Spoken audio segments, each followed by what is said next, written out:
המפעל הציוני מתהדר בלא מעט הצלחות. שוקולד הוא לא בהכרח אחד מהם, אבל נקודה צפונית אחת מצליחה בכל זאת להחזיר את הכבוד לשוקולד הישראלי. רחלי אלמוג כתבתנו יצאה לבדוק את קולקציית יום העצמאות של דה קרינה בקיבוץ עין זיוון. אנחנו מאוד קשורים לאזור שלנו, בגלל זה השמות של כל השוקולדים. זוהי קרינה צ'יפלינסקי, דור שלישי למשפחת יצרני שוקולד מארגנטינה. לפני 10 שנים עלתה עם בני משפחתה לארץ, במסגרת תוכנית של הסוכנות היהודית, בית ראשון במולדת, וכאן הקימה את דה קרינה, מפעל בוטיק לשוקולד. בחרנו רמת הגולן, היה לנו אופציות להגיע לכל מיני מקומות, אבל טיילנו בזמנו עם בעלי ואמרנו אם לעלות לארץ זה רק לרמת הגולן. המפעל ששוכן בלב רמת הגולן אינו מתכחש לסביבתו, והשוקולדים בהתאם.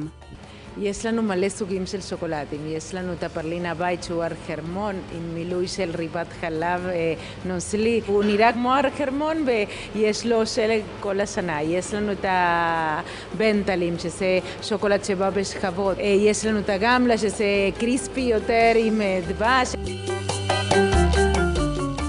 באים, רואים גולן, רואים את הגבול, קצת צבא ופותחים את הדלת לחוויה אחרת. של גם סיפור משפחתי, עם סיפור עלייה, וכולם אוהבים שוקולד, אז זה בהחלט שילוב מנצח. לכבוד יום העצמאות הוציאו במפעל קולקציה מיוחדת. אמנם שוקולד בצבעי הדגל אי אפשר להכין, אבל שוקולד ארגנטינאי שכל כולו משדר ישראליות דווקא כן. בחרנו כל אחד מהטעמים שמשהו שמדבר עלינו כעם ישראל. הראשון זה טראפלס טפוס, טפוס בליקר גרנד מרנייר, השני זה שוקולד מריר, אחוז גבוה של מוצקי קקאו עם קפה אספרסו, בגלל זה הקפה. השלישי הוא מיוחד, הוא עם שמן זית.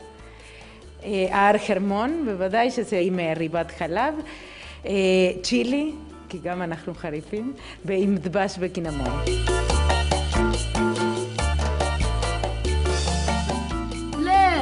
עשו פה כנרת אחי, יאמה איזה יופי, תראה את החרמון שם אחי.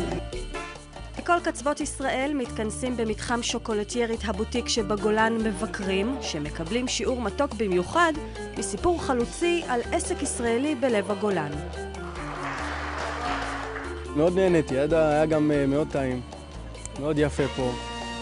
סוף סוף ראיתי איך מכינים קופלת.